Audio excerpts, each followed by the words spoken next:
Bienvenidos a nuestro programa Preguntas y Respuestas. Comenzamos con las que están preparadas para el día de hoy. Josué Alamilla dice: hermano Samuel, ¿está de acuerdo con el dispensacionalismo progresivo?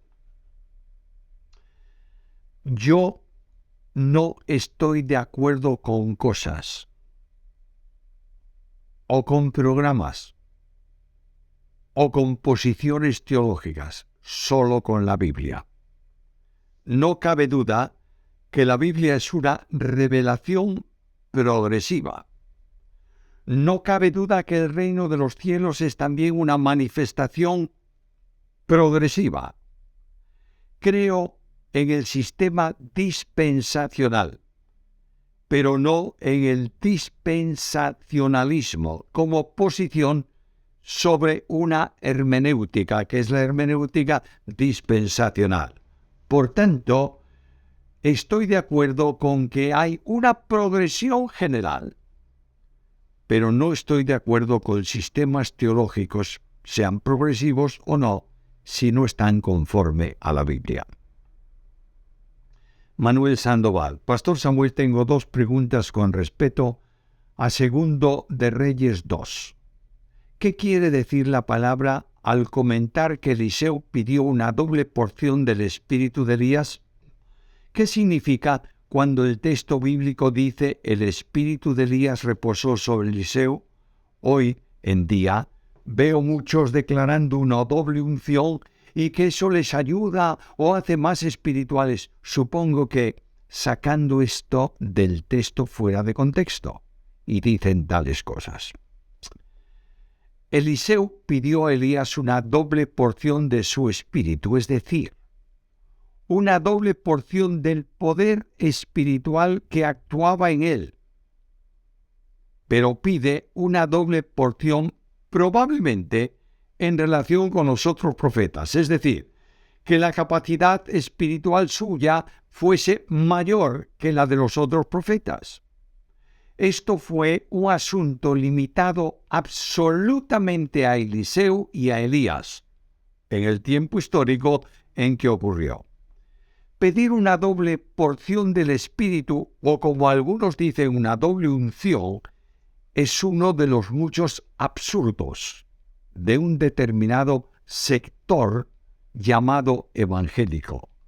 No podemos pedir una doble porción porque ya tenemos todo el Espíritu Santo en nosotros. No podemos tener más del Espíritu, porque está todo Él en nuestros corazones. Si no tenemos más poder, es porque no vivimos en la plenitud del Espíritu. Declarar cosas absurdas es ofender a Dios y hacer frustraciones en las vidas de muchos hermanos. Pablo Juárez: mi pregunta es sobre la parábola de los dos deudores en Mateo 18. Creo que la salvación no se pierde, pero he caído en conflicto con el versículo 34 y 35, pues pareciera enseñar que el perdón de Dios, una vez otorgado por Él, puede ser anulado o retirado del creyente si se niega a perdonar al prójimo. Cuando leo entiendo que el rey ya había perdonado a su siervo, pero cuando éste no perdonó al segundo siervo, el rey aplicó el pago de la enorme deuda, dándome a pensar que el rey nunca perdonó en realidad, o que el perdón estaba condicionado al buen comportamiento del siervo deudor después de ser perdonado. Le agradecería que me explicara estos versículos con detalle, pues han presentado dificultad para mí. Voy a ser simplísimo. La parábola enseña lo inconsecuente de recibir el perdón y de no otorgarlo. Eso es la enseñanza. No se trata de salvación, sino de condiciones morales de la persona. Y ahí se ilustra a alguien que le perdona mucho y que él no perdona al otro. Por tanto, el que perdonó lo toma y lo entrega a la cárcel, etcétera, etcétera. Pero no habla Cristo nada, para nada, de salvación ni de pérdida de salvación en esa parábola. Alfonso Lop. Quiero rogarle que por favor me aclare algunas dudas que no entiendo ni comprendo sobre los pasajes de Romanos 13:1-3 y Tito 3:1. ¿Cómo puede ser que la autoridad puesta por Dios, como dicen los pasajes, pueda hacer leyes que van en contra de lo que dice la palabra de Dios? ¿Cómo un gobierno puesto por Dios puede hacer leyes como la ley del divorcio, si Dios aborrece el divorcio, matrimonios entre personas del mismo sexo, aborto de niñas de 16 años sin permiso de los padres, la eutanasia, la ley trans, etc.? ¿Qué me dice de esto? Yo pienso que Dios no puede establecer un gobierno así, como dice el pasaje. No confundamos gobiernos con ejercicio de autoridad. La Biblia no habla de que Dios ponga a los gobernantes o a los gobiernos, sino que se refiere al ejercicio de autoridad que Él delega en los gobernantes y en los padres. Dios nos manda someternos al ejercicio de la autoridad, pero no a cumplir las leyes que están contra la voluntad de Dios, como las que citas y otras muchas más. Dios no establece los sistemas de gobierno, sino que todos los gobiernos del mundo, oigámoslo bien, están sujetos a Satanás, que gobierna las naciones de la tierra. El principio que rige nuestra obediencia son las leyes de los hombres en cuanto éstas no ofendan ni contradigan lo que Él establece en la palabra. Porque Él nos manda obedecer a nuestras autoridades, someternos al ejercicio de autoridad, no ser unos revolucionarios y cosas por el estilo. Pero quiero que sepamos bien que los gobiernos no son de los hombres, de parte de Dios. Lo diré de otra manera. Los gobiernos de la tierra son de los hombres. La autoridad es delegación de Dios, que pedirá responsabilidades a los gobernantes por el mal ejercicio que hacen aplicando leyes contrarias a la voluntad de Dios. Edudab. Pastor Samuel, si el tercer templo lo hará Cristo en el milenio, ¿no hay una cita donde dice que el anticristo hará cesar las ofrendas en el templo? No, la cita dice que a la mitad de la semana hará cesar la ofrenda. El sacrificio y la ofrenda.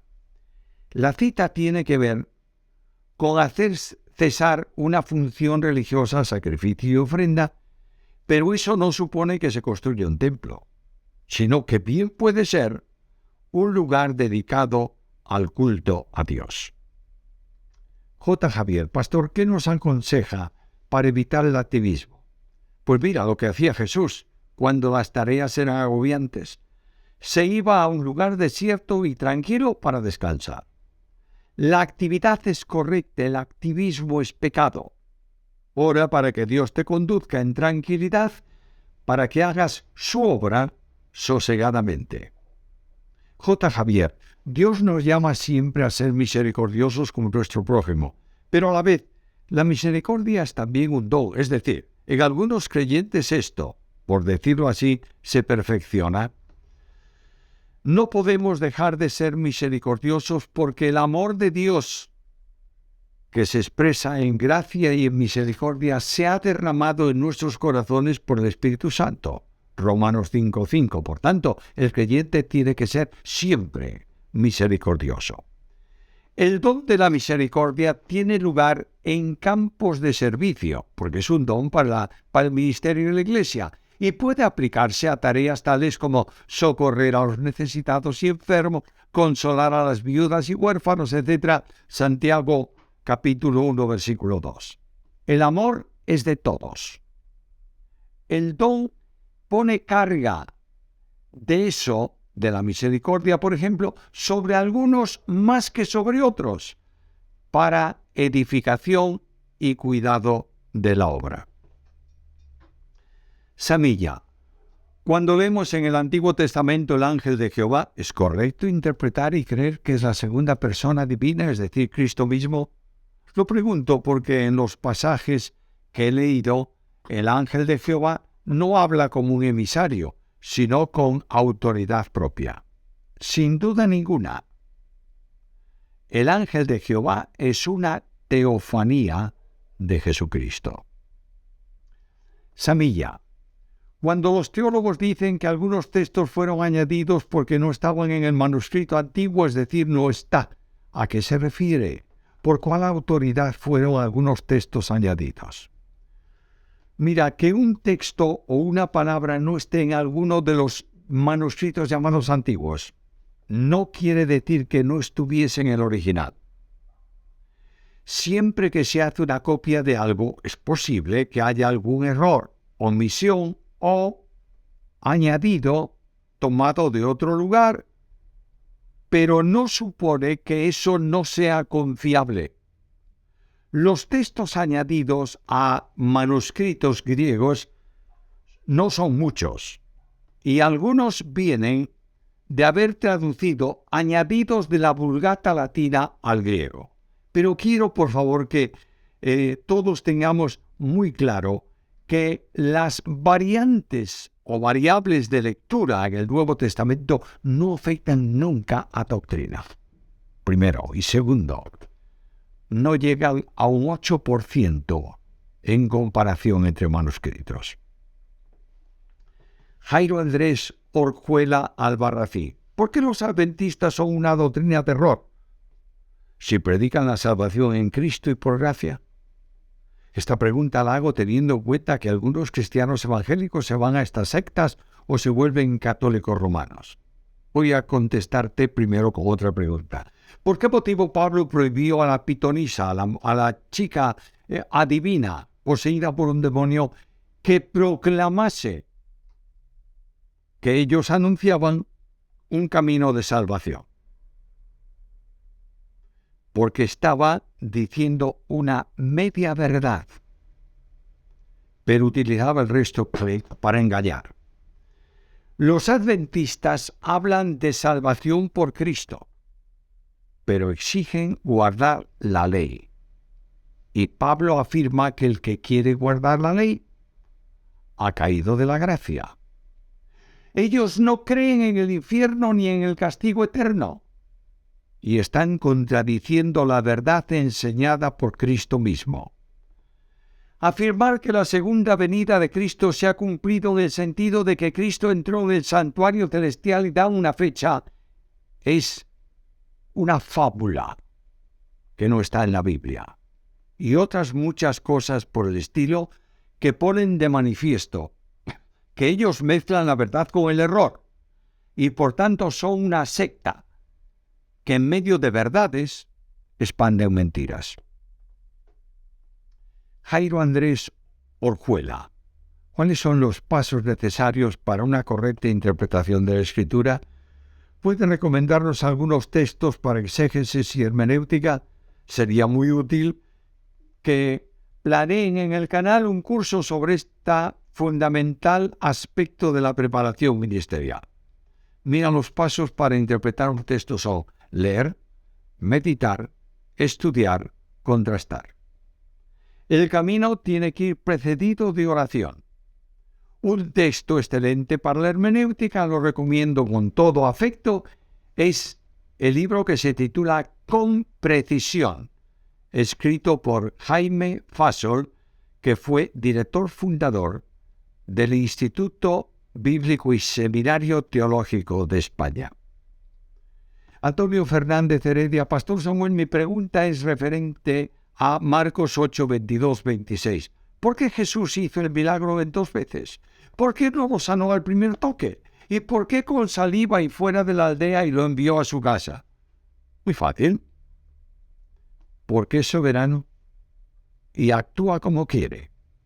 No porque en el primer momento fuese una sanidad imperfecta, sino para que el ciego conociese la perfección del milagro. ¿Por qué con saliva? Porque quiso. ¿Por qué fuera de la aldea? Porque especialmente no quería que sus milagros se extendieran de modo que la gente viniera para hacerlo rey. El milagro no era un espectáculo que ver, era una acción de gracia que manifestar. Antonio Fernández Heredia. En el principio del Génesis, en la creación, eran vegetarianos los hombres. Lo digo porque cuando Noé sale del arca, Dios le da autoridad de comer carne. ¿Es que antes del diluvio estaba prohibido? No estaba prohibido. Pero Dios dio fruta al hombre para comer cuando lo creó. Porque así, en su omnisciencia, determinó que era bueno para él. Luego le permitió comer legumbres.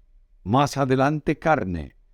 Es un plan que Dios va estableciendo en el tiempo como Él quiso. Antonio Bermúdez, ¿me puede explicar el texto de Romanos 9:3 cuando dice que desearía ser anatema separado de Cristo? Pablo ama a su pueblo de origen, Israel. Sabe que es un pueblo rebelde y que están perdiéndose por no creer. En un amor intenso para ese pueblo, lo expresa con esta metáfora hiperbólica. Si fuera posible que él se condenase para salvar a Israel, estaba dispuesto a hacerlo. Pero él sabía bien que eso no era posible. Pero expresa su amor de esta manera y su tristeza por los judíos, diciendo, oh, si yo me condenase y ellos pudieran ser salvos, estaba dispuesto a hacerlo. Ángela Silva, ¿esta reflexión es correcta? No porque nos congreguemos en la iglesia por muchos años y sirvas a Dios, significa que uno está en el reino de Dios. ¿Por qué? Porque dijo Jesús que el que no naciere de nuevo no puede ver el reino. Muy bien. La salvación es solo por gracia, mediante la fe. No se trata de ir al cielo por ser protestante o por ser pentecostal o por ser metodista o por ser bautista, sino por ser salvo. Ángela Silva, Pastor Samuel, he oído a profesores de seminarios decir que no es lo mismo creer en Dios que creer a Dios. ¿Es verdad o hay diferencia? Esta frase quiere decir que creer en Dios es aceptar que Dios existe, y esto lo creen muchos. Creer a Dios es confiar en Él, tener relación con Él, lo que conduce a salvación y a bendiciones en la vida cotidiana. Juan Ruiz. Presciencia es conocimiento anticipado. Según este texto, Hechos 2, 23, 24, Reina Valera 1960, a este, entregado por el determinado consejo y anticipado conocimiento de Dios, prendisteis y matasteis por manos de inicuos, crucificándole. Y si Dios no tuviera preconocimiento o conocimiento anticipado, no podría anunciar las cosas antes que sucedan, lo cual también eliminaría su omnisciencia. Además, hay muchos pasajes donde dicen que Él nos conoce aún antes de nacer, como explica lo que declara en el vídeo minutos 7, 5 al 9. La palabra presciencia viene del latín presciencia y significa cualidad de saber el futuro. Primero, noten el versículo, luego contestaré con más calma la pregunta. Nota que hay dos cosas ahí. Dice que fue entregado por determinado ¿qué? Consejo. Luego Dios determinó que Cristo fuese muerto. Y anticipado conocimiento. Dios sabía que lo que Él había determinado se iba a cumplir y así lo anuncia. La palabra presciencia es un término que aparece solo como tal palabra 2 veces en todo el Nuevo Testamento. Las dos son dichas o usadas por Pedro. Una está en Hechos 2:23, donde se lee a este versículo que citabas, a este entregado por el determinado designio y previo conocimiento de Dios, lo prendisteis y matasteis por manos de inicuos, crucificándole. La palabra está traducida aquí por previo conocimiento. La segunda vez aparece en primera carta de Pedro, capítulo 1, versículo 2, en donde dice elegidos según la presciencia de Dios Padre en santificación del Espíritu para, propósito, obedecer y ser rociados con la sangre de Cristo. El sentido de la palabra en griego hace referencia a un propósito determinado de Dios que establece algo y que se cumple conforme a ese propósito. De modo que lo que los judíos hicieron con Jesús al crucificarle había sido determinado por Dios, por lo que podía anunciarlo, no como adivinando qué iba a suceder, sino como ejecutando en el futuro el consejo determinado por él que iba a ocurrir. Así ocurre también con la referencia de Pedro, que no es un mero conocimiento anticipado, de modo que Dios sabe lo que va a ocurrir y así actúa porque va a ocurrir, pero ocurre porque ocurre. Porque el hombre quiere que ocurra, porque los demonios quieren que ocurra, porque los ángeles quieren que ocurra, por la casualidad para que ocurra. No, por anticipada determinación de Dios. Para el que hay otra palabra griega, que solo es la expresión de un movimiento afectivo de sentimiento y una determinación divina. La presciencia, no hay otra palabra que indique esto. Dios no anuncia las cosas futuras porque sepa que se van a producir, sino porque determina que se produzcan. Así lo dice el profeta. Acordaos de las cosas pasadas desde los tiempos antiguos, porque yo soy Dios y no hay otro Dios y no hay nada semejante a mí. Ahora escucha esto. Que anuncio lo por venir desde el principio y desde la antigüedad lo que aún no era hecho. Porque digo, mis planes permanecerán y haré todo lo que quiero. Por tanto, Él en presciencia, que va a acontecer, como consecuencia de su determinación, anuncia las cosas. Dios no es un mero adivino que conoce lo que va a pasar y lo anuncia previamente, sino que es por presciencia que actúa. La palabra griega que se usa para presciencia pasó del griego al latín, a la que hice referencia en el vídeo, y presciencia es para los latinos la cualidad de saber el futuro, no de adivinar el futuro. Esta última pregunta o esta pregunta cierra nuestro tiempo de esta semana en el programa Preguntas y Respuestas. Os invitamos al próximo si el Señor os ha bendecido con las respuestas de este programa.